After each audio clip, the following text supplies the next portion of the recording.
Hello, everybody. It's just shortly after noon Central Time as we are diving into the webinar today. So, just to go over a couple of housekeeping things and then we will dive in. I'm pulling up my screen here so that I can make sure I cover some particular items today. So, how we're going to use our time is you can comment at any time, and I'm going to pull that up here as well on my other screen, so that I'll be able to see that bigger than the camera here that is recording me. And so you can ask questions at any time today. I may not be able to answer them in the moment, but I do want to get to a space for that Q&A later in our webinar. So please feel free to jump in and to be able to maximize that benefit, taking advantage of that live chat. So if you got a question, feel free to use that. Now, what we're going to cover today in the financial webinar, and where my focus is going to be, is on budgeting and savings tips. So we talked about in a previous webinar a lot about budgeting. I want to lean into some savings strategies today and talk about spending and how to be able to put some practical techniques in place that can help you. And so in just a moment, we'll begin to dive into that. I'll tell you a little bit about me if we've never met, and then we'll dive into those strategies today on the webinar, get to the Q&A, and then when we wrap it up today, we'll talk about other resources and next steps available to assist you in your personal finances. So a little bit about my backstory. Let's begin to go into that. And if you're jumping on later, of course, or jumping on halfway through, you can reshare this or watch the replay as long as Facebook keeps it up in the original channel this is being released. So a little bit of introduction and about me, and we'll dive in. So welcome, first of all, to the webinar. I thank you and appreciate you for taking the time. My goal, even though the cost of admission to this was free, is to make it well worth your time. So what can you do to make this free webinar valuable to you? Well, there's a little bit about human psychology when it comes to the cost of things. In order to get something out of something, we have to pay a cost. So there's no monetary cost, but here's the cost I'm asking you to pay as we dive in today. I'm asking you to go ahead and grab something to write with. Grab some paper, grab a pen or a pencil, and be able to jot down actionable steps and things that stand out to you. In a coaching session with somebody yesterday, actually an initial coaching session, the objective during a half-hour time with this gentleman was to identify 2 to 3 actionable steps. I asked lots of questions in a first meeting to be able to serve best. The more I know and the clearer picture I have, the better I can serve. And we walked away with about 7 or 8. And I asked him, was that, walking away with 7 or 8 actionable things you can do to improve your financial situation, your goals, is that overwhelming to you? We far exceeded the goal of 2 or 3 in first time meeting in that case, but that's because he gave me such relevant information and he's ready to go. I said, is that overwhelming or is that empowering? He's like, that's empowering. So that's my hope for you today. I can't guarantee the exact number, but I do hope you have at least 2 to 3. I think it's much more likely if you're here for the whole time, you might have 6 to 8 like we talked about. So come ready, willing to pay the cost of your attention and being ready to jot stuff down. It is best to be able not to be listening to this in the background, but to be fully present. And again, on a replay, you can do 2 times speed and all that types of stuff to maximize your time. But today, we're going to pay that cost together of putting in high intention and high quality coaching and content in the midst of this webinar. So we're going to explore some effective budgeting techniques, smart saving strategies, and address some of the most common financial questions that folks have and face when they are talking about their spending, their saving, and their budgeting. And budgeting, to some people, can feel like a 4-letter word. It's not something that's particularly fun if you're not used to planning or if you've never done it before. It's a skill that is learned over time. But whether you are just getting started or you're looking to fine-tune your financial skills, there's going to be some valuable insights that are going to support your financial well-being. So a little bit about me. My name is Ryan Marks, and I grew up learning about financial principles largely from my dad. That was like just something that he was really into. And I remember I would get my allowance, and I get my $1 when I was really little, like 5 or something like that. And I would put my 10 cents in, literally we had a bank, put my dime in a church, a giving category, put 10 cents in a savings category, and put 80 cents in spending.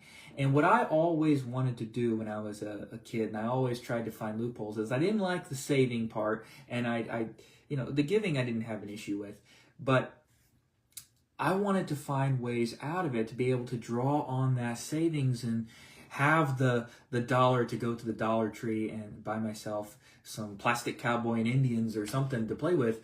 I didn't want to wait. I wanted to spend. And I was exposed to the teachings of Howard Dayton, Dave Ramsey, Howard Dayton, and others from a very early age in life. And later on, my parents really began to dive into Dave Ramsey's process. I myself went through Financial Peace while still in high school. And so we switched away from the allowance methodology of teaching us financial principles into straight commission. And to be honest, this is where I began to learn more principles. Now, Dave's teaching on this and how he kind of explains it is you don't get paid being allowed to live. That teaches something fundamentally errant to children. People don't pay you to live. You don't get just supported by society. You get supported on if you work. So straight commission. And when I began to do that is actually when I became more motivated. So I remember I wanted to open my first bank account. And my dad told me that before he would go down with me to the bank to do it, I had to earn $100. I was motivated, man. I was working hard. I think I was making like $3 an hour, helping do, projects around the yard and different things. I was doing everything I could, and I saved up. And when I got to that $100 and then was able to open my bank account, that really meant a lot more to me. And I had to put in the effort to do it. And so when I had to earn the straight commission aspect and a goal I was trying to achieve, the motivation was much higher than when I had the allowance and was focused on spending. That was an interesting, psychology of money thing there that I learned at a very young age without even knowing it. Now, I still remember the first and only debt that I ever had. It was to my mother, and it was for a video game I wanted to buy, and it was like $30 or something like that. I only had, I think, maybe $5, and my mom made me a deal. She would buy it, but I would have to pay her a certain amount per week until and pay it off. It was really more layaway than a debt before I could actually have it. And actually, by the time I got that video game, my mom would not let me pay extra. I had to pay it over the period of, I think, like 11 weeks or something to pay the remainder of it and what the amount she would allow me to pay. And by the time I actually got the video game, I didn't like it. It didn't work too well on my computer. And I learned that I don't want to be in debt. And the big moral of the story, whether my mom realized it or not in that situation, was she wouldn't let me pay it off earlier, even if I found other ways. And I was trying everything I could. Could I find a penny here or there? Could I do anything to get free of this debt and to get the game earlier? And since there was no way to do that, I learned the slavery of debt, which is how the Bible speaks of slavery. It's bondage. You're continuing to make that payment. And since I was unable in that situation to free myself earlier, like Scripture exhorts and encourages, if you can get free earlier, then do so.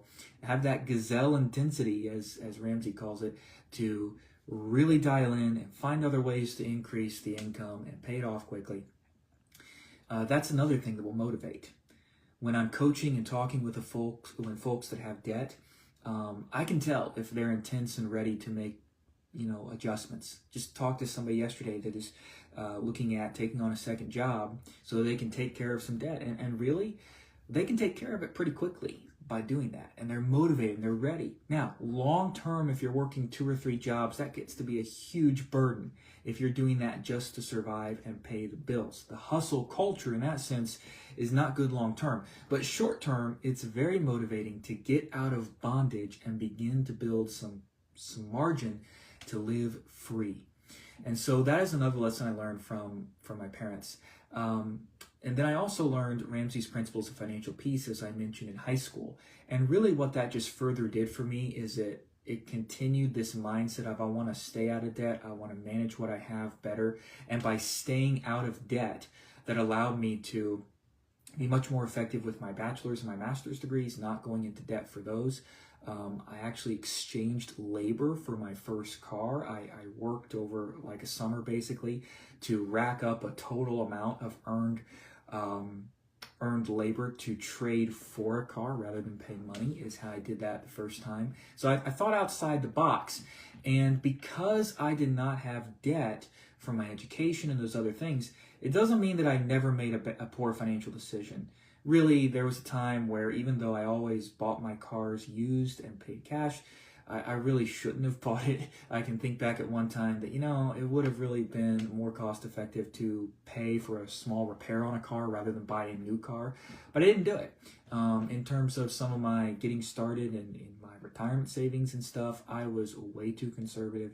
When I started saving retirement funds when I was younger, I kept way too much liquid in cash because it was a mental thing. I was afraid of not having a certain amount super liquid, and I sacrificed a high yield savings, a safe place to put it, and I sacrificed being more age appropriate in my risk tolerance for beginning my Roth than I should have been. And so I didn't make every decision correctly, but the debt freedom allowed me then to be able to serve in ministry bivocationally. And I did that over the course of about 15 years, beginning in high school. And so I did that on the side, and then even transitioned to 5 years where I focused specifically on church revitalization, was able to go in and help churches that were on the verge of shutting their doors.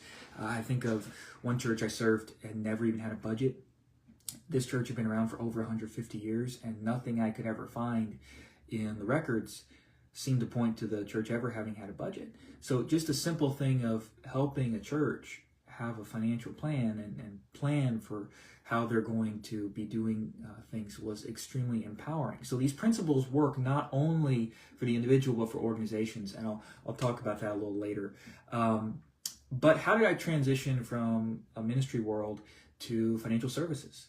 Well, as I mentioned, my dad instilled that in me, and so it's become second nature. I've eaten this stuff up. I love it. It's something that is always, if you will, top of mind, how to be better stewards, how to help people in this area.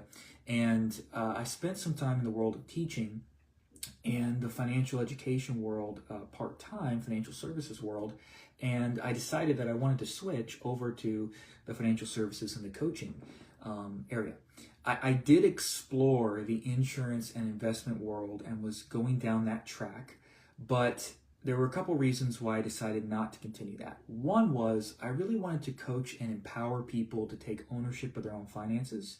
I wanted to educate and empower and help someone grow in those habits rather than do it for them or be the one they look to just transactionally, here, invest this for me, here, get me a rate on insurance. I wanted much more than that. So that was part of it. The other part was I experienced a question and kind of a mini crisis. I mean, it wasn't a literal crisis, but it was something I wrestled through where I was working for an organization in the financial services arena that professed to be a Christian organization, and yet they openly had all the DEI training, they endorsed that, they had all LGBTQ wing, they claimed to be neutral on what they called social issues like LGBTQ, pro-life.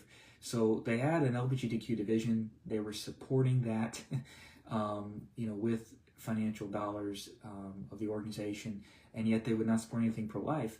And it was an issue that not only was the company doing this and claiming to be Christian, and I am a Christian. That's not a Christian stance, but then there was a further on the compliance side of what would I even be allowed to do in terms of volunteering without pre-approval. And I didn't want to go down that path of a lack of integrity. So to have integrity, I decided to go with Ramsey's organization and to get his training as a financial master coach. And I am a part, at the time of this recording, I am a part of their Ramsey for Preferred Coaches Network, and so get leads and that type of thing through them. So that's a little bit about my background of how I got into this, lessons I learned growing up. I know that took a several minutes as we got started, but let's now roll into what's going to work for you. Now, there may have been some tips in my life story of, hey, that was thinking outside the box, and hey, you actually got through college without debt. Love to have that conversation with you if you or someone that you know and love is in that chapter of life. I did just talk to somebody recently that they weren't debt free getting out of college, but they did only have a few $1,000s worth of debt. So it is possible to either get through debt free or minimize that depending on some things you do. Let's talk about the importance of budgeting though, and then we'll move into some saving and some spending tips as we move in today. So this is going to be about 5 minutes overview of really what I spent a whole hour doing a webinar on last time. So I'm not going to go as deep in budgeting. You can go back and find that recording or reach out to me and I can get that for you. Budgeting though is the cornerstone of personal finance. It's the foundation. This is like the habit that drives all the other habits. So what budgeting simply does is it allows you to track your income and your expenses. And the ultimate goal is a zero-based budget. In other words, every dollar has a name and you're not in the red to cover your four walls. Your housing, whether that's mortgage or rent, your utilities, to be able to have heat, to be able to have electricity, those things to take care of your family, to be able to take care of your transportation to and from your job. Many people need that. You might be able to use public transportation, but you would still have to pay for it. Have a transportation pass or something, and to cover your groceries, being able to eat. Those are your four financial walls of essentials you need. Other things beyond that are really more optional. You can choose whether or not you have Amazon Prime. You can choose whether or not you have different subscription services and pay for, the latest and greatest phone upgrade, whether you decide to play video games, whether you rent a movie, whether you decide to eat out at a restaurant. Those are fundamentally choices that are discretionary, at least in a healthy financial picture. If you're at the point where you cannot put food on the table and cover your four walls, then we really need to look at your budget, because either there's discretionary spending taking this away or there's debts that are eating up payments. You're in a real serious situation if you cannot cover those four walls. That is the first place to start. Then beyond that, we can get into some other strategies. But what the budget does is it helps you look at those areas. And there's nothing wrong with the things I mentioned before. It's not bad to eat out. It's not bad to have a subscription or to have some type of streaming service or to even decide that you want to get a phone on a more regular basis. That's fine, but let's do it in a way that does not continue to build financial strain and increase a huge number of payments and debts mounting in the background, looming and hanging over your head. That's a very bondage-driven way to live. You're never going to really achieve true financial freedom, peace of mind, and the flexibility to do some pretty cool stuff in your generosity and your lifestyle if you are living that way. You'll never get ahead if that's the way that you're living. So the budget helps that. It helps you look at reality and set realistic goals that are based on actual information. How much money are you actually bringing in? And then you can begin to make short-term and long-term financial observations. When you first start it, you're going to be able to see some short-term stuff like, hey, I think of someone I was coaching, they didn't really have any emergency funds. It literally was initially just getting food on the table. One simple tip we talked about, and this really moves into the other category, but I'm going to say it here, is shopping with a list. They were shopping more, going to the grocery store and what looks good, and they're going when they're hungry, and that's a way you're going to end up spending more money. The other thing they did is they didn't really have a full-fledged budget, but they were able to take a look back at their statements of their spending, their checking account, their credit card, that type of things, and they were able to look back, where am I spending money? And wow, this was automated. They found some nice savings just by canceling some automatic subscriptions they didn't even know were still taking place. And then, after about a month and a half, they were in a position where they finally were experiencing some margin. They made huge financial wins by simply going with a budget and having a basic meal plan, knowing types of nutritious meals that were fairly easy to prepare, and that they could go shop for those ingredients by having a list of some of those things. And then maybe you even say something like, I'm going to jot on a piece of paper, maybe not every meal, but you can be that detailed if you want. But hey, Friday night's going to be frozen pizza night. So when I go to the store, I'm going to look for the pizzas on sale. I'm going to buy a couple of those and throw them in the freezer. Hey, I'm going to do this. I'm going to get pot pies. I'm going to get some soups. I'm going to have a grilled cheese and tomato soup night. You pick some different simple meals, and then you go shop for those items. You look for the sales, and you can save some more even there. And we'll get into some of that more in the next part today. But by that simple thing and canceling some subscriptions they didn't even know going on, they for the first time were looking at reality of their finances and able to then begin to save. They actually were beginning to have some margin. And so they had some emergency funds, and it reduced the stress. The other thing is having a full cupboard of groceries, it does something amazing for peace of mind. If you're living paycheck to paycheck, if things are very tight, this one tip of shopping with a grocery list, having some form of a meal plan, whether that's completely or you just identify the types of meals you enjoy and have those ingredients and those resources or frozen items or cans of soup on hand, having that makes a tremendous difference in then giving peace of mind, having a full cupboard. And then you're beginning to set aside a little bit of savings, and it increases the peace of mind. Then you begin to start thinking about short-term goals. Is there a debt that you want to pay off? The budget drives these things. Now, there's different budgeting tools. Let me talk about that for just a moment. There are tons of apps out there, and if you like that method, great. There's the Every Dollar app out there. There's a bunch of others too. Every Dollar is the one that Ramsey's organization has created, and it has a lot of really cool features that have come out now where it can do some assessments and help see where some areas based on a short little assessment you're going to fill out that's fairly full-orbed and detailed, going to help understand, is there a way you can save? Is there a way you can maximize how you're doing some things here? And so it's real helpful to have that system, that program, be able to run that for you and give you some suggestions.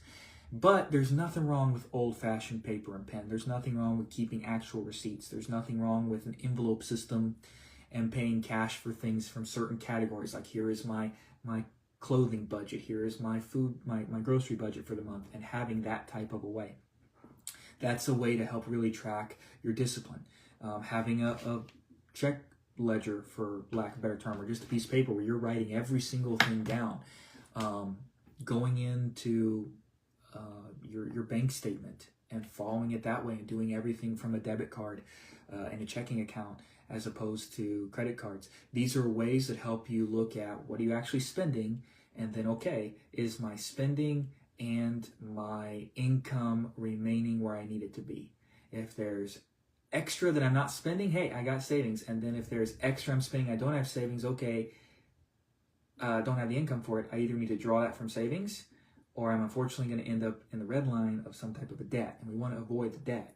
We want to find habits to be able to live in the beginning at our means, every dollar has a name, and then below our means, so that we can have that margin that gives us opportunity for generosity, for investment, for thinking of the future, for better protecting our family, perhaps in terms of coverages. Like, if we don't have life insurance, if something happens to you as the income earner that your family's dependent on, they're going to be in an even worse situation if something happens to you unexpectedly and that income is gone. So life insurance, disability insurance, but those are things that do cost money. They're not typically super crazy, especially what I would recommend going with term life insurance, but they are something to be able to pay for, but it's a huge, huge benefit to your family. Now, at some point, you can be self-insured, where you have the savings and you're living below your means. And even though there would be a financial impact to something happening to you, your family being able to be okay even without that income, that's a great place to be. So the zero-based budget is giving every dollar a name. The budget is a tool to help you to manage your outflow and your inflow. And if you will, like this glass of water, it's fairly low right now. If I keep pouring into it and then I'm drinking some, If I drink it until it's completely empty, I've used everything. I actually can't drink any more water than is in this container. I can't go into debt in that sense. It is simply an illustration to help us understand that the budget is a system. There's a container, and then how is that being used? And then, hey, I got some margin. That means I can use that for something else. The other thing I would recommend is a dashboard review, and then we'll move into the spending and the saving tips that I want to spend most of our time on today before we get to Q&A. So a dashboard is simply having a system, whether it is your apps, whether it's you log into your online banking services, taking a look at your retirement funds, logging into those accounts, using something digitally logging in, or whether it's looking at the physical statements or having a register that you have entered from the cash and receipts in front of you. The simple thing is this: have some type of habit for a dashboard review. Now, if you have the app type of thing, it can make it a matter of a few seconds or a few minutes to pull this up and look at it all. Especially if you're using some type of digital app that you put your actual budget into, and then after it learns what bills go where, it puts them in the appropriate categories, and you see how you're doing compared to your different categories. It's like a digital envelope system is a way to think of it. Whether you're using that or you're looking at paper, and I've done both, I actually tend to do one part of my life more on paper and the other part of my life more digitally, and that, I prefer to do it that way. I've tried a lot of different systems, but that dashboard review allows me to know where I'm at, and then I can make strategic decisions. Whether I'm looking at business finances or whether I'm looking at personal finances, it helps me to have then the metric of knowing, okay, where am I going? Here's my personal budget, here's my business budget, and then what are my next goals? And then that plan allows me to move forward. So let's move into the second section now on saving tips, and these will apply no matter what your lifestyle is. There is, first of all, an old adage, but it's true: pay yourself first. Set aside a portion of your income for savings. Once you have established the basic budgeting where your four walls are covered, if you have debts, your minimum payments on your debts are, and you're living below your means, once you have a handle on that, now you can really begin to make decisions that have tremendous long-term impact. And it begins by being able to pay yourself first. You're not able to pay yourself first if you're living beyond your means. You don't have any category really for being able to enjoy some mad money or some spending money, whatever you want to call it, some blow money. Being able to have that in the budget, $200, $400, whatever it is a month, $100, $50, having that money to just do whatever you want with. Hey, I want to go out and get a burger. Hey, I want to go to a movie. Hey, I want to rent a movie. Hey, whatever it is. I want to go drive go-karts this weekend. Having that gives you the freedom to enjoy it. But when you don't have that, you're not really able to enjoy paying yourself. But paying yourself is an important financial principle. Once you get the budgeting, and it doesn't have to be perfect, it's never perfect, but once you get that habit built and you've made traction, you're actually having margin, now you can start looking at paying yourself. And this is where simple savings and spending tips go a long way. First of all, yeah, it's perfectly fine and a good thing to allow yourself some money to spend. Perfectly a good thing. Having that in your budget, a dollar amount that you can call it whatever you want. Your blow money, your mad money, your spending money. But you can spend it how you want. And if you don't spend it, great. You leave it there and you save it up for a couple months. You can do something bigger. That type of a thing. But the other part is, when you pay yourself first, and you can automate this with the tools out there today, which makes it great, you can actually begin to dramatically and compoundingly increase your long-term future. Here's what I mean. There are banks out there that will take your debit card and round your purchase up to the next dollar and put the difference into your savings account.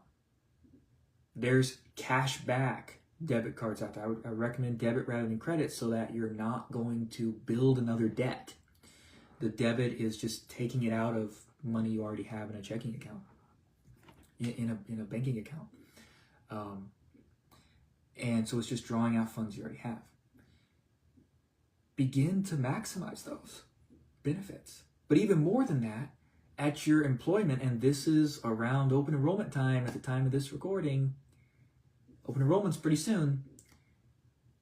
Does your employer offer you a match if you put into your retirement account? If they do, that's free money. Now, if you're living beyond your means, you don't have the ability to really take advantage of that. But if you're living below your means, hey, take advantage of that. If you put in 4% and they put in 4%, you're now setting aside 8% of your income. Let's do some simple math here. Let me grab a calculator. Let's do some simple math. Let's assume that you make $50,000 a year, and we're going to put in 8% of that. That's $4,000. Okay, but if you only put in 4%, so that's half that. You put in $2,000 over the course of the year, and your company's putting in $2,000. You get the free money of their match, plus you get the growth, plus depending on how you set up that account and what options are available, you can maximize your tax benefits potentially enormously. So if your employer has a Roth option, would highly recommend taking that. It means you pay the taxes now, but then it grows in retirement, you take it out tax-free. That's the way it's set up now. It's a pay the tax now and don't pay it later. There's the other options out there, traditional 401ks, traditional 403bs, traditional IRAs. Those accounts, you get to take a tax deduction on that money you're putting in, deduct it from your income, and so you're not paying taxes on it, but then it's going to sit there and it's going to grow in a retirement account, and you're going to have to pay taxes on it when you retire. But you're going to be paying taxes on it and all the growth. Be a great thing if you have a Roth option, do that first. If not, it's still worth it to take advantage of the free money. And so pay yourself first in that simple way. Great way to get some free money, and then the compound interest.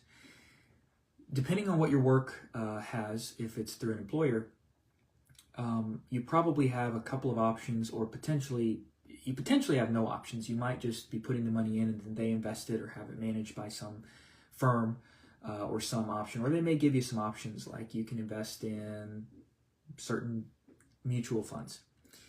My encouragement to you is take advantage of that and invest as diversified as you can. That's the simple financial tip that's going to be how to minimize your risk. Diversification simply means I'm spreading my money out, investing into multiple things rather than investing in one. So for example, if you work for a company that gives you stock options or a stock bonus or a stock purchase plan at like a discount or something, it very well is probably worth taking a look at the details of that and seeing if it makes financial sense for you.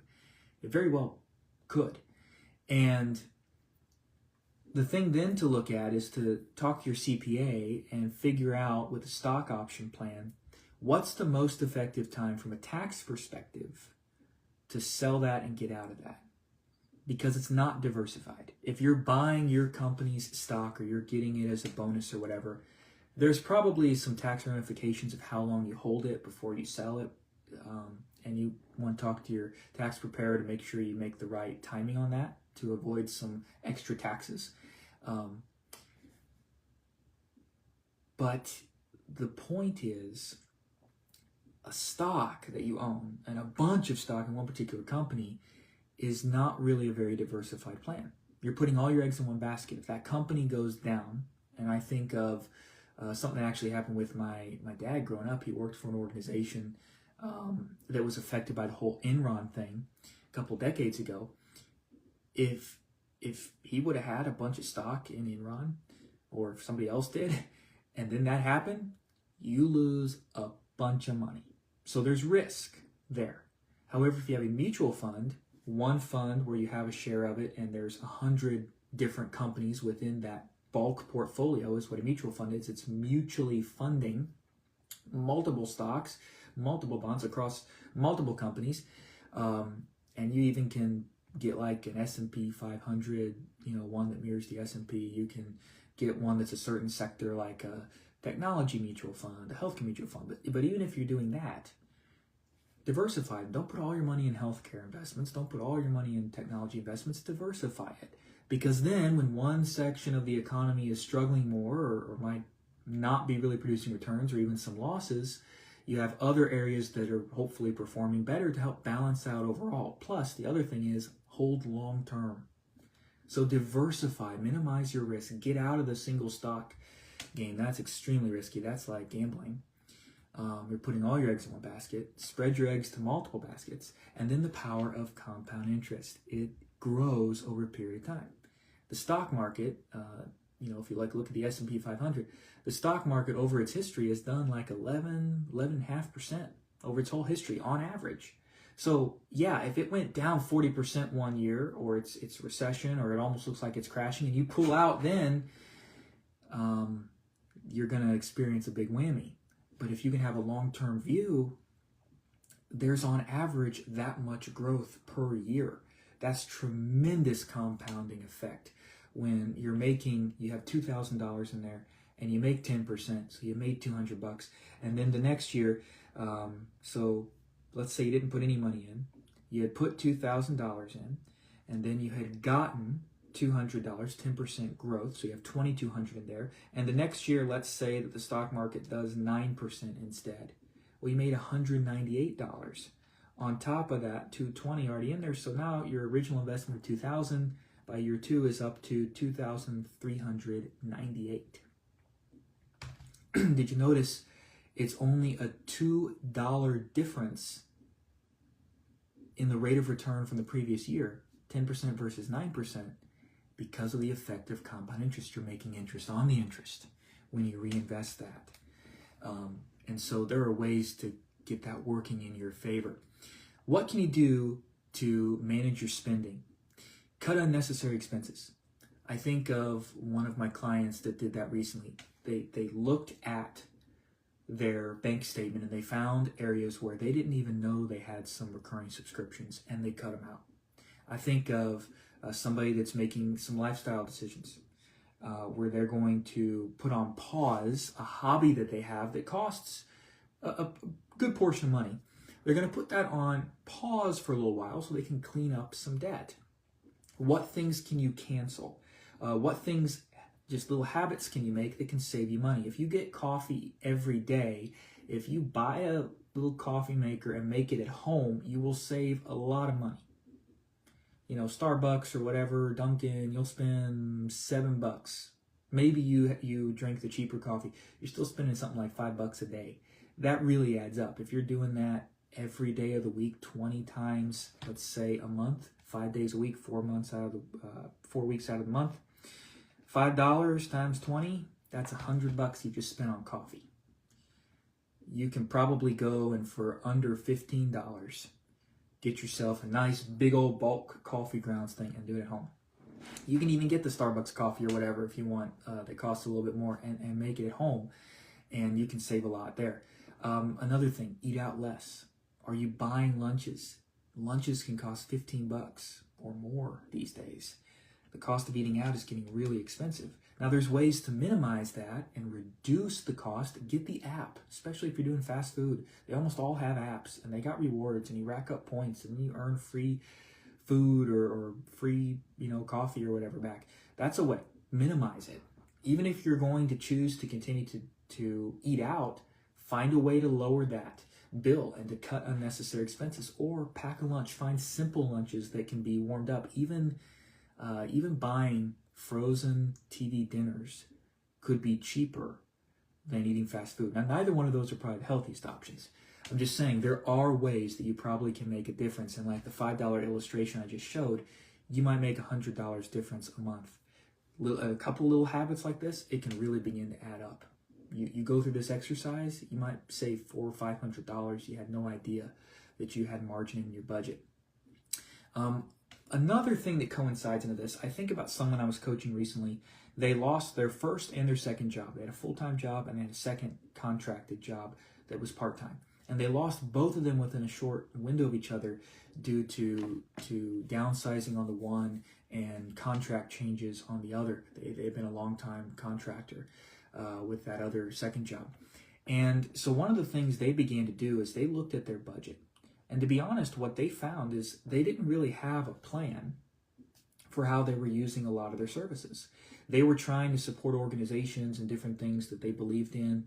And if you will, you could almost say they were probably taking the more extreme view of trying to be socially conscious with every dollar. Great motive behind that, but they were so fragmented and all little piles of money and little automated things were going out all over the places. They found tremendous savings by canceling a bulk of it. And then by just simplifying their life. They had so many subscriptions and services and apps and softwares they were subscribing to. They literally reduced a lot of that. And it also lowered their anxiety level of all that they were carrying. So there were a lot of mental health benefits and things through that exercise. And again, they were doing this in wake of, hey, a couple weeks I'm losing my full-time job shortly after having lost the other. And so they began to go into that mode. Now, then we also began to discuss how are ways to go about the job search wisely and proactively as opposed to just shotgun approach. The average job out there that gets a resume submission, there's 400 resumes. There's hundreds of resumes on an average job application that goes up, a job posting, when you post it. Now, there are ways that you can maximize that. There's different types of services and things you can do. There's different ways you can follow up. There's ways to differentiate. And so I would encourage, if you're in the job, if you've lost a job or you're in a job search mode, because that does overlap with our finances, because most of us earn our income from our work, or maybe we're retired now where we're living off of different benefits, and hopefully we have multiple streams of income: work retirement, personal retirement, assets we've built up, Social Security. We have all these different diversified. If everything is coming from one source of income, like just Social Security or just a pension, then there is some risk. Because what if a payment's not making it with the government shutdown? What if a pension, what if that company goes defunct, or the pension manager didn't manage the funds appropriately and I lose everything? Even if you have a pension, which is a phenomenal benefit, have other things in place as well. That's the way to protect yourself. But where I was going with that is, even if you find yourself in a job loss or a job search situation where you want to change jobs or take on a second job, I'd love to talk to you about that. There's some strategies I can go deeper in that I'm not going to really have time to focus on today. But these financial ones of going through and finding where you can cut expenses and where you can pause stuff, it can make a difference. This is one that comes up a lot when I talk to people, is the area of your cell phone. A lot of folks still have contracts with phone companies, a major carrier, and they're paying for a plan, and they have, potentially fines, penalties for canceling that contract early. Really, what you've done is you've gone into debt. You've committed to pay a certain amount of money. If you don't have it, you're still going to have to pay that in that contract or find another service to switch to. But my point with it is, a lot of people are paying tons of money. It's not uncommon to see folks spending $100 on their cell phone bill. And yet there's a lot of no contract carriers these days. There's a whole bunch of them out there. But I know multiple folks, multiple different services. They're paying $25, $30 a month. They're saving like $70 a month, $50 to $70 by switching carriers. I know people that have done that when they're looking at the unemployment type of situation to lower their bills. I know people that are looking at debt repayment and, hey, I can save money there. Home internet is another area. Do you have a good value there? Are you paying for cable that you don't need? Is there a lower package on cable? Could you stream stuff for free with a few ads, or a much less expensive streaming service? How can you change those subscriptions or even cancel them outright and do something else that's going to allow you to really make a difference on your finances in those areas? Another tip on your saving and your spending: shop smart. The little habit that I talked about of using a grocery list, that one, it makes such a difference. I can't tell you how many people I've talked to that works. One thing for myself and my own family that we've begun to do, we were doing a lot of our shopping at a major discount store. And I won't name it, but it was a major discount store, and that's how they position themselves. Like, they don't have grocery bags or stuff. You have to bring your own or buy them.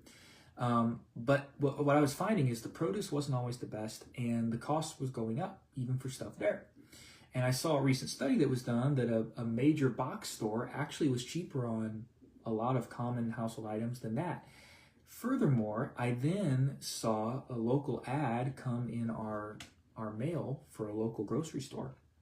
And I got the app, and this store had just phenomenal. The produce was better, and I actually ended up spending way less for higher quality items and even more name brand stuff. Not that I buy name brand, we don't buy name brand stuff all the time, but there was buy one, get one free over Labor Day weekend. I went to buy some groceries, and they had like a buy one bag of chips, get three free deal. Now, not the healthiest food, but that was a tremendous deal. And so I took advantage of that.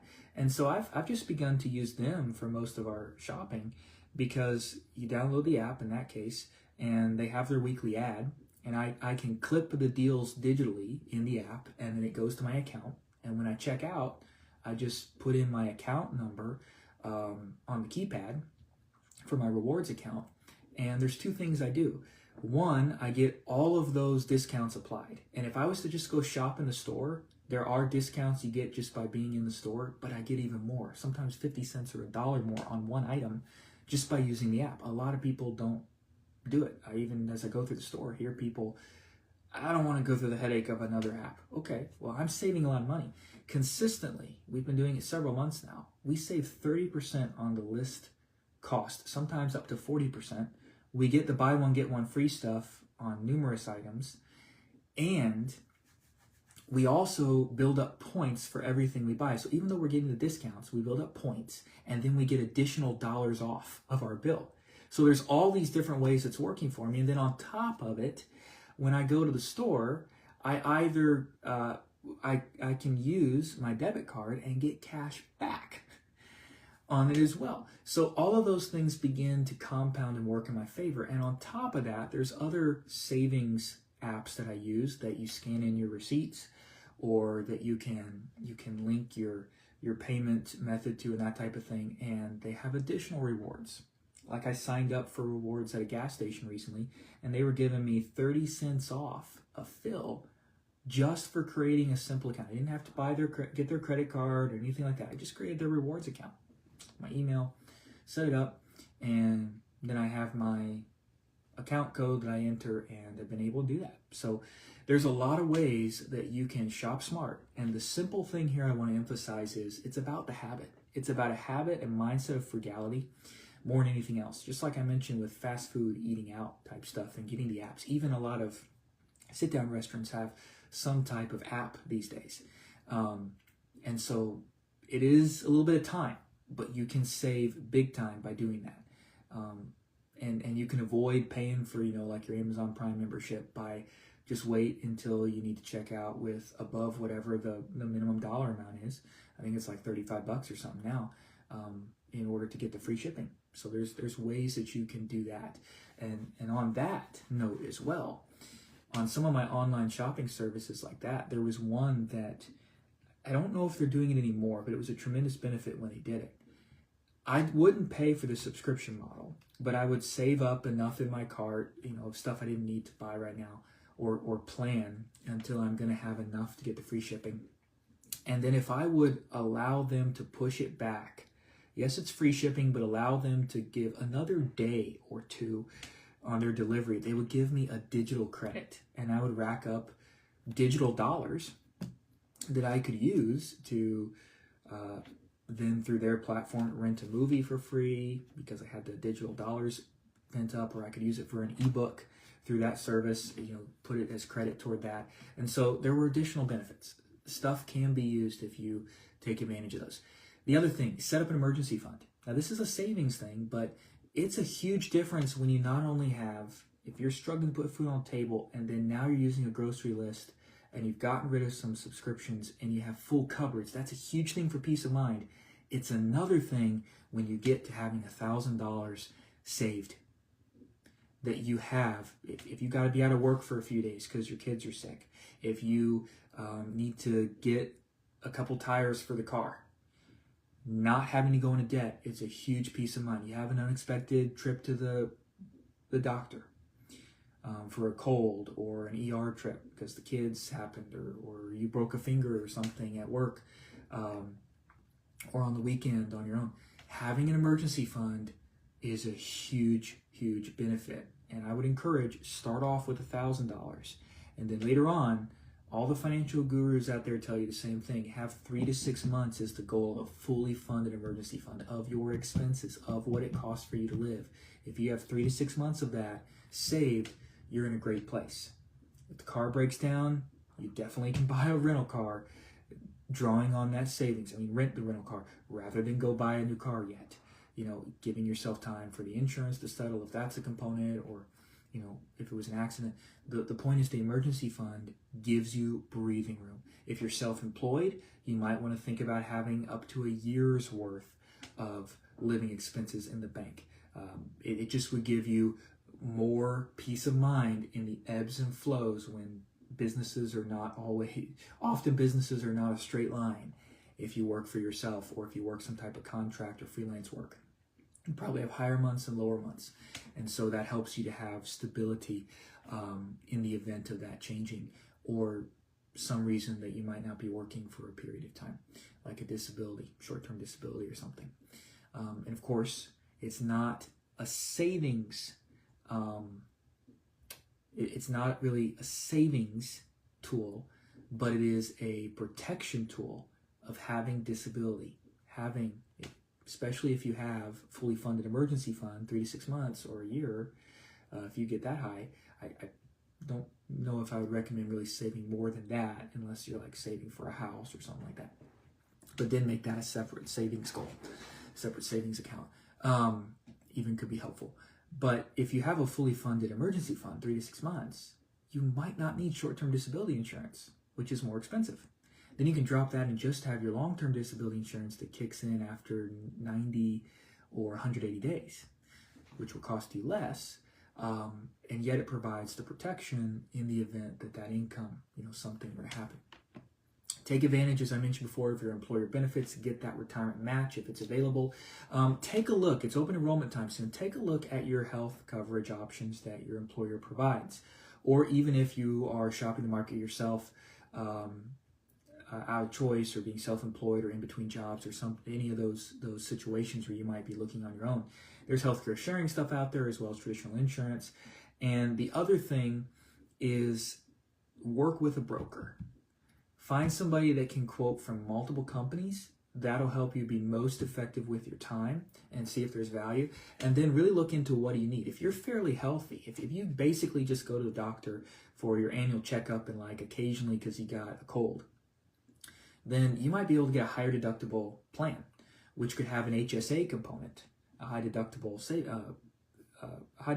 plan where you have a higher amount that you would have to pay out of pocket in the event of a major medical catastrophe happening before they start kicking in more coverage.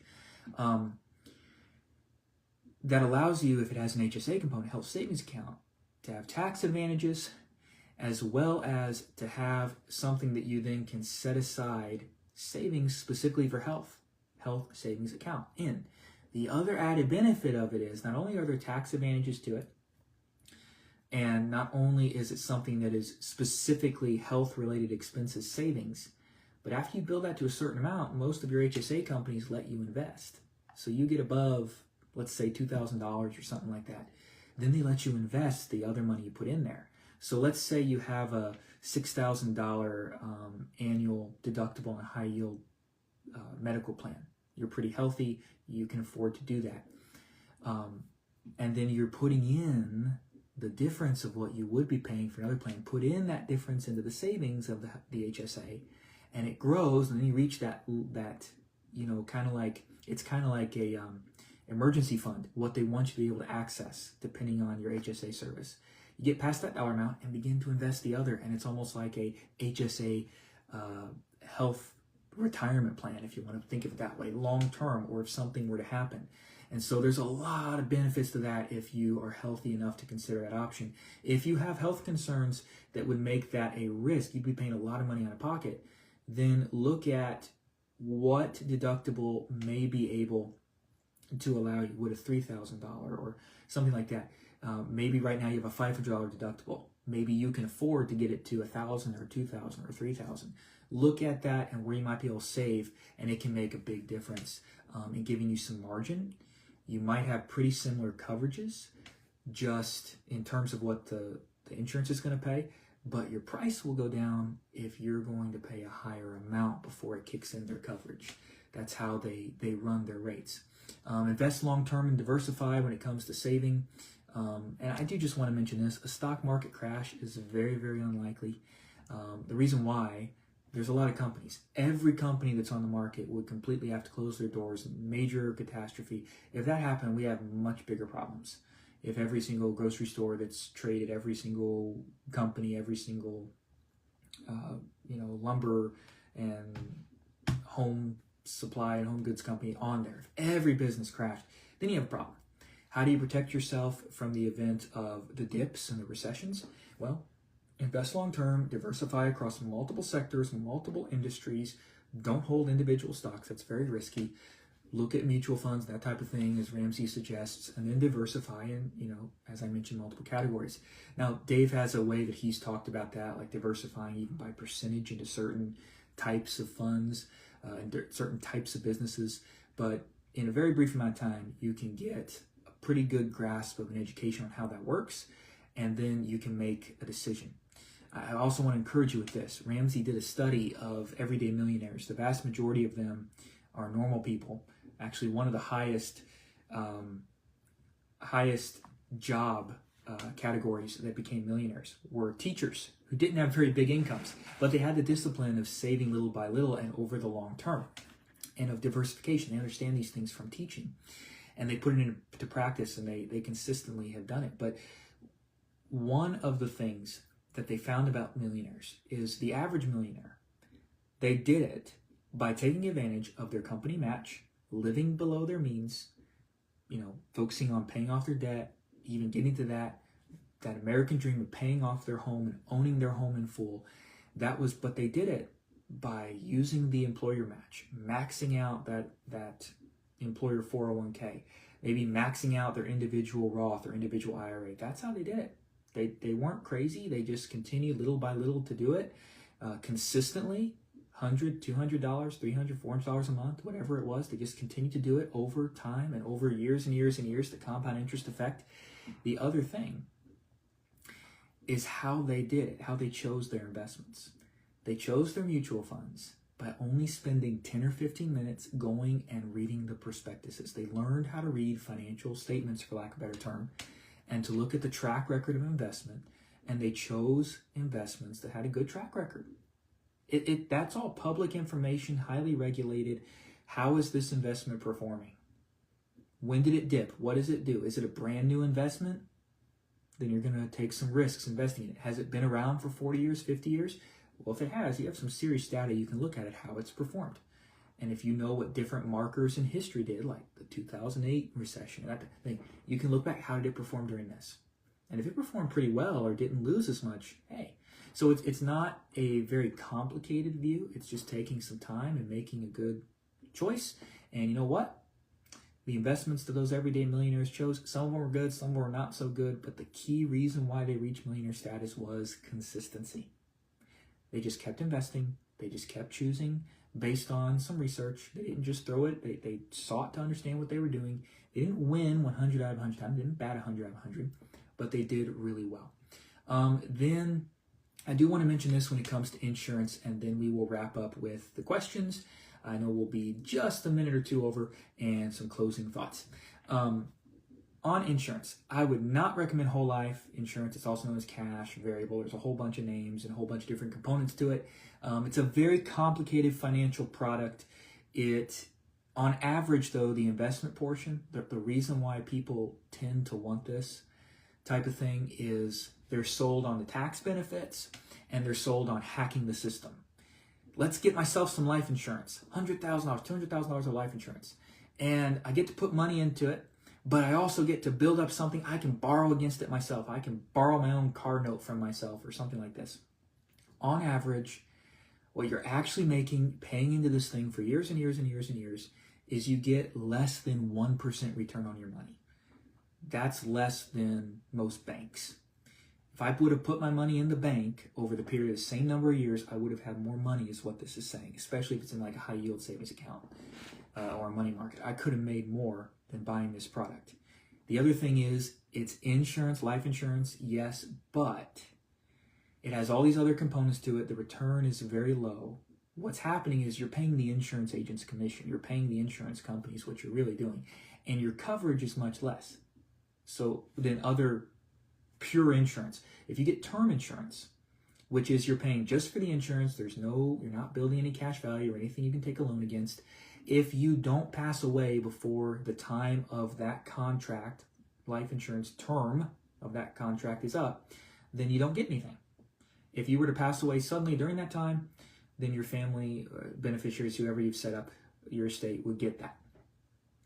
It's pure insurance. It costs often like 10 times less because it's only the insurance. The other thing is, you might be paying $200, $300, $400 a month for a $100,000, $200,000 life insurance policy, so that when you die, your family gets that amount of money, $100,000, $200,000. It's very likely that you could get, especially if you're like your 30s to 40s, and you can look up the average rates on this. I can't quote your exact situation, but you're probably under $50 a month to have $500,000 or more in coverage if you're in like the ages I just described and pretty healthy. So it's definitely worth your time understanding how these work. You're not going to hack the system. Those are insurance coverages to remove risk and to provide extra protection. They're not a savings tool. They're a protection tool, just like car insurance. Car insurance doesn't save you. It's not saving for your retirement. It's protecting you in the event of an accident, of the car bills, the financial loss, or the medical bills associated with that. All right, so as we are going to now move into the next portion, I'm just going to pull up my other screen here, take a quick look what type of questions and stuff we got here, and the ones that I have in my list from prior. A common question a lot of people like to ask is, how much should I save each month? The answer to that is, it's up to you. But I would say this, something small can have a big benefit. So for example, if you wanted to invest $2,000 a year, you want to save $2,000 a year, and let's say invest it for your retirement. Okay, so 2,000 is how much you want to save this year. How much do I need to save a month? Well, divide that by 12. That's $166.66, and then it's 66.7, so 67 cents somewhere in there to make sure you reach that goal. Maybe just round it up to $167. And if you round it up to $167, you're going to end up putting in $2,004 over the course of the year. But here's the thing. You put that in, and you keep putting it in every year, and the interest builds on the interest builds on the interest. So how much would you save each month? Well, where you would like to get, most financial gurus would say, you want to get somewhere between 10 and 15%. If you can do better than that, great, but 10 to 15% of your income. So if you're making the $50,000 a year example we used before, 10% of that would be $5,000 a year that you'd be saving. If you want to put in 15%, that would be $7,500 that you're saving. And that is particularly money that you don't want to just be saving this for emergencies or for like your emergency fund. Once that's done, once you pay off your house, these are long-term goals, but once you reach those, you've paid for your next car in cash, you've saved up for that. Once you've done these things, really what the goal of that 15%, that 10 to 15% is to be investing that. Not just saving it, but then have that money work for you. Invest it, and there's different ways to do that, as we've discussed, and you can talk to professionals to specifically get advice about your situation. What about this one? What is the best way to pay off debt? Well, sell so much stuff that the kids think they're next. Sell everything, take on every bit of overtime. Honestly, getting more income is one of the best ways, but what about prioritizing? Well, focus on the highest interest debts first is the way some people will say to do this. What actually tends to work from a motivational standpoint better is the debt snowballing method that Dave talks about a lot, that Dave Ramsey talks about. It's not always going to save you the highest interest rate, but here's what's going to happen. You're going to keep the motivation to stay intense. And that's the human behavior side that we want to do, because what some of the financial gurus out there will tell you is to look at all the interest rates and all of the different things you're sacrificing. Like, they would tell you never to pause, most likely, your retirement match.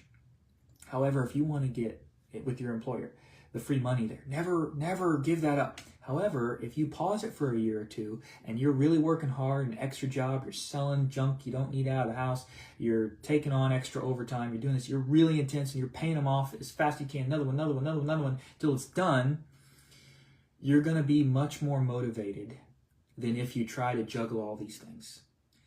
It's true on a percentage level that maybe you are sacrificing something, but it tends to equal out on the grand scheme of things if you really look at it and you look at the lost motivation and of having everything spread too thin. So what I would say is use the debt snowballing method. And there might be a couple of exceptions to that. I'll share one illustration in a moment. And then I'll answer one more question and then we'll wrap up. Apologize, we're going a couple minutes over, but there were some good questions here, and I want to address it. So when it comes to the debt snowballing, what that means is you look at the lowest dollar amount debt first. So don't pay attention to the interest rates. If you have credit card debt or whatever, make your minimum payments, but then after that, whatever additional money you have to start paying, you got $100, you got $50, 25, 500, you've worked a ton of overtime, whatever you have that you're going to pay additionally to pay down the debts after covering the minimum payments, pay the smallest off first. You might have a couple $100 one. You might have $1,000. Pay as much as you can toward that one until you get rid of it and then go on to the next one. Now, I would say that one possible exception to that from a emotional standpoint, and again, it does matter on the numbers here, but a personal loan. If you owe family or friends money, I would encourage you to give serious thought to paying that back first. So let's say you owe $300 over here to something, $500 over here, and you owe like $1,000 to your family. You know, I would possibly say make an exception there. Pay off your family first, because that adds a whole dynamic to your relationship. And, you know, if they're your friends, it adds a whole other thing. There's a relationship component there, because these people care about you. And then secondly, make the commitment, I'm never going to borrow again. Okay, I'm not going to borrow from family again. I want to pay them off first. I don't want that strain on our relationship, and then I'm going to start attacking these in the order of, as I mentioned, lowest to highest, so that I take one off and then I have that minimum payment to begin to apply as extra to the next one, and any extra money I have, it just keeps snowballing until you build massively and knock it out. The last question I'll answer, and then I have some exciting stuff to share with you as we wrap up, is how do I build good credit? Well, the traditional answer to that is to pay off your credit card and pay off your debts. All that a credit score is an I love debt score. How reliable are you for making your payments? Now, the biggest reason that comes into play many times is when it comes to a house. A lot of people are not going to wait to pay for a house in cash. They're going to take out a mortgage at some point. You don't have to have credit history in order to get a mortgage loan. There are companies where you can get around that. The way you get around it is you go through a process that's more akin to the camp you're going to be in if you're self-employed. So if you're an employee, they're going to typically say like, oh, show me your W-2s from the last couple of years or something, a bank or a mortgage company. If you're self-employed, they want to see your tax returns because you don't have W-2s. They want to see how much money you have here and you know, in your different accounts and that type of thing, because they're looking at your risk from a credit perspective. A creditor has to assess the risk, and that's going to affect the rate you get on interest and stuff. But for a home, which is one of the biggest things you would be taking a loan out for, when it comes to cars, there's a lot of companies out there that have in-house financing and stuff, and so your credit score is not necessarily as big of a factor. But again, it's an I love debt score. So if you're focused on living a debt-free life, you can pay cash for a car. If you're not in that situation yet, you can buy a less expensive used vehicle with a smaller loan and pay it off faster. and then be able to begin saving for your next car and apply a trade-in of that vehicle for your next one, as long as it's running by the time you're ready for your next purchase and it makes financial sense. Don't buy a car just because of looks or status. It just doesn't matter. Buy a car for transportation, for what it's going to do for you. Yeah, that's what I'll say on that. But on the mortgage side, as I was saying, there are other ways. You don't have to have a credit score. You don't have to have a credit score to get an apartment or something either. What you very well could do when you're first getting your first apartment, if you don't have a credit score, I mean, I've encountered this because I didn't have debt, was I had to pay a larger deposit the first time around. But then my second time around, when I moved to a different rental situation, and they had my history. My history had already been, I had rented in this other area, and I moved to a pretty close by area, and they didn't require any deposit, which was awesome. I always paid my bills on time, and so they were able to look at that history. When it comes to getting a mortgage, you can go through the process of them looking at your W-2s, looking at your tax returns, looking at how much money you have in savings and stuff. Like, they look at a full picture of your credit risk there. And the other thing is, they can look at, do you pay your bills? It is a little bit more legwork and it takes a little bit of time, but have you always paid your electricity bill on time? Have you always paid your bills on time?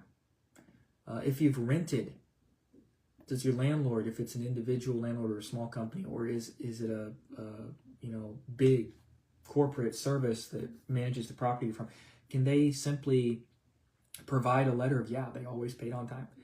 You can provide what they're looking for in terms of the credit. I'm paying my bills. I'm just doing it from a place of paying it off in full rather than paying a portion of it. There are ways around that. I would say you don't need a credit score. If you're absolutely committed to it, of course, there's the old-fashioned way of have a credit card and pay it off every month. But you very well may find that the easiness of swiping the credit card psychologically, it doesn't feel like you're spending the same because it's just swipe it. Psychologically, you probably will end up spending more. You could, I should say, end up spending more. So when it comes to your spending habits, how can you minimize not thinking? How can you maximize thinking intentionally about what you're saving? If it's a debit card where you have to have the money to spend it, if it's using even those app services I described, rewards apps or something to maximize your savings, each one of these steps is a habit that helps you be more intentional about thinking about what you're doing. And so that's going to help you be a better manager on your spending side. Even just Googling discount codes when you're about to place an online order for whatever that website is. My wife and I did that one time actually for something, and we were able to find codes. We saved like 65, 70% because there were just so many codes out there that we could apply. There were tons of specials that this company was always running deals. So a little bit of time. Couponing may seem old-fashioned, but it works. All right, so as we wrap up, and I do apologize for going over, but I do trust it's been well worth your time. I want to talk about the conclusion now of some exciting ways to continue the interaction and some stuff that can help you moving on from this webinar.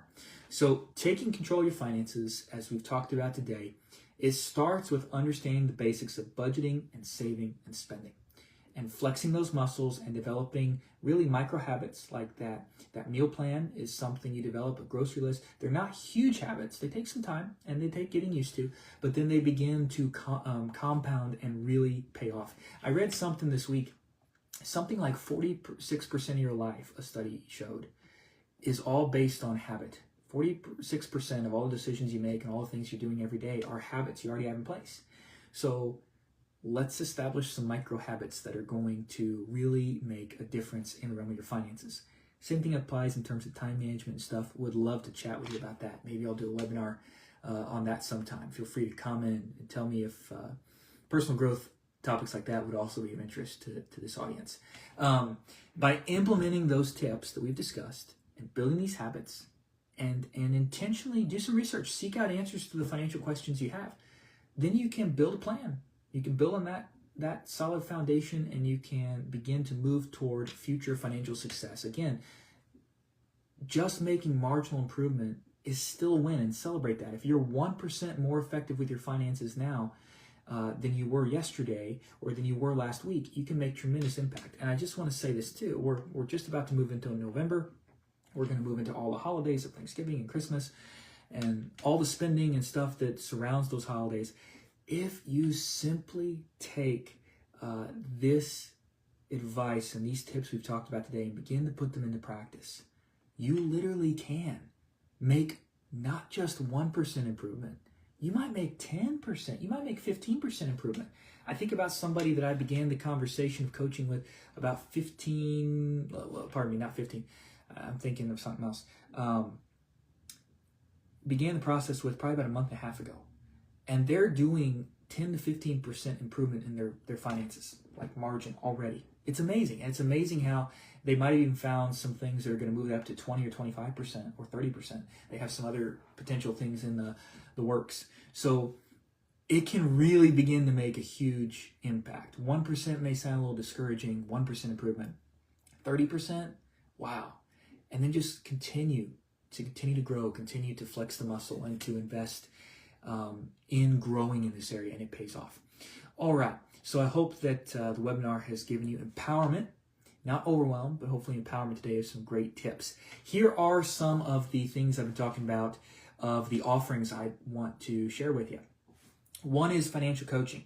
So financial coaching is that we hop on a call. I work with men, I work with couples, and those are my specialties in this area of hopping on a call and getting into actually me asking questions about your situation, learning your story, and then identifying action steps together that work for you. So financial coaching, it's like the personal trainer method of personal finance as opposed to like an educational method like this of watching a video. Or of commenting a question or something like that is more of like a group, like a Weight Watchers group or something like that, a grief share, some type of group program. Those are also helpful, but they're not as specific. They don't have as much time to devote specifically to you. So I do offer those services, would love to talk about that with you.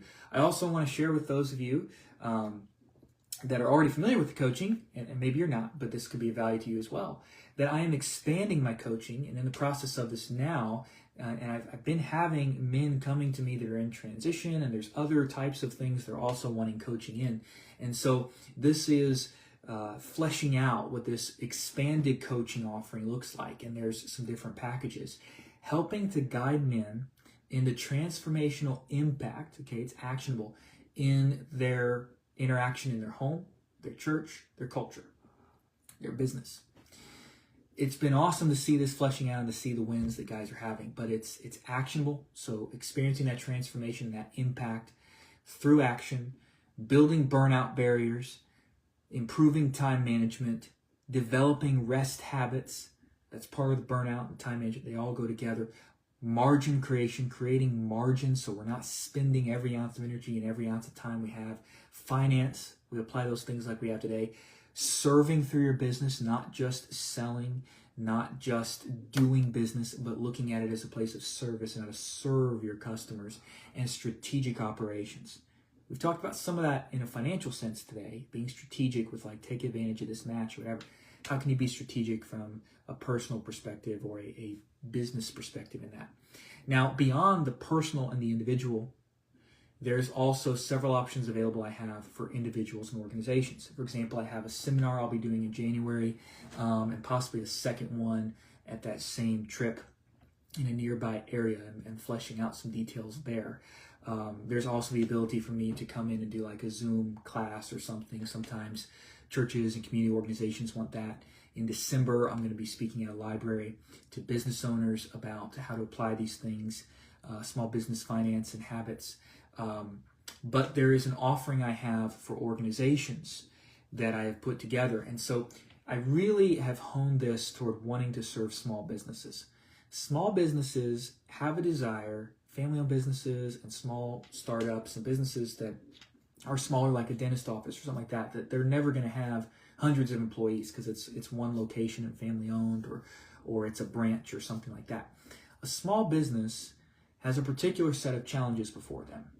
there's financial barriers. They want to serve their employees well. They don't want to deal with the headaches of turnover and stuff. Really, every company would like to serve their employees well if they have a healthy culture. So one of the things I put together is a way to help train employees on how to live more than paycheck to paycheck and to maximize their benefits, as well as some other areas that I'll mention in just a second. But a lot of folks are struggling right now. A lot of your employees are struggling. They're living paycheck to paycheck.